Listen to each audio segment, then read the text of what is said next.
Welcome to Share Talk, the only podcast where investors come first. Quiet Christmas week, but still plenty to comment on. Starting with the positives, Petrel Resources is turning out to be the top performing AIM share of the year. This was highlighted as a favourite many times in the blog around 1p.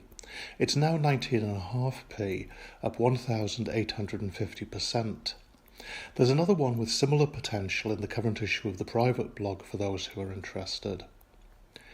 UKOG and Gas announced an HH1 and HH2Z extended well test update. HH2Z achieved initial rates of up to 1,087 barrels of fluids per day on oil cuts of up to 60%. HH1 Kimmeridge oil flow was resumed thereafter with an average daily rate of 301 barrels of oil per day. UKOG now aims to shut off formation water ingress in HH2Z and conduct an extended test on both wells simultaneously and try to surpass the psychologically important production number of 1,000 barrels of oil per day. Thereafter, the plan would be to drill up to 4 more horizontal wells and achieve the maximum production number allowed under the current planning permission of 3,500 barrels of oil per day. 88 Energy announced all is on track to drill Charlie 1 in the first quarter of 2020, and Empyrean Energy is progressing its objective to drill its first well in China during 2020. The latter also announced that a 10 million equity placement facility has been secured. But however you dress these things up, they're death spirals, so I'd say that for the time being, EME is best avoided.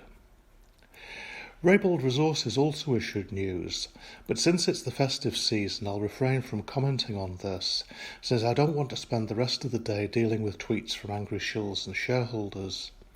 Normal coverage of Reabold will resume in the new year, and for those who say I'm wrong about this company, it's now standing at less than 42% of its year high.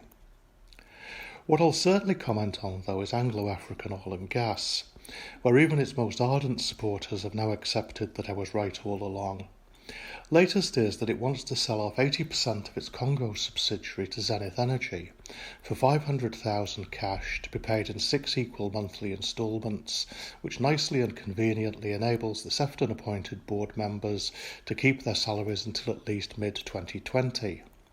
For the sake of completeness, there's also a further 500,000 of eventually to be worthless Zen shares with sale restrictions. Under this deal, Zen get 80% of the SNPC debt due to AAOG, which currently stands at $5.3 million, around £4 million. So that's a return to Zen of $3.2 million cash for an initial payment of just $83,000, and a total over 6 months of $500,000 if they pay the rest of it.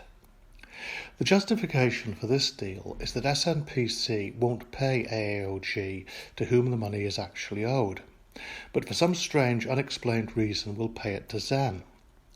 If AAOG shareholders are stupid enough to believe this and approve the deal, and they may well be, then Sefton, Berwick and the board get away with it all scot-free. Align Research have an alternative proposal to put to the shareholders: dismiss the Sefton nominees on the board, appoint Alexander MacDonald, the previous CEO, pursue monies owed to AAOG by Sefton and Berwick's company AAOG, and carry out a full forensic examination of all the funds spent transferred out of AAOG by Sefton and Berwick. I'm not a shareholder, but after the shafting delivered by the existing board, why continue to vote as they want you to? Zen and the AAOG board, who are responsible for this disaster, certainly aren't going to get you your money back. All this deal does is get Sefton, Berwick and the AAOG board off the hook in return for them handing over the last few £1 million of Anglo African shareholders' funds to Zenith. Now, if you're interested in knowing my trading ideas and want to read a more critical assessment of some of these and other companies, then subscribe to the private blog at allnewslondon.com/Allman-Jim. I receive a lot of inquiries from people interested in subscribing, asking whether there is a minimum subscription term. To clarify this point, there is no minimum term and you can unsubscribe at any time. There's also a first month's trial subscription at 25% of the usual monthly cost, so why not give it a go?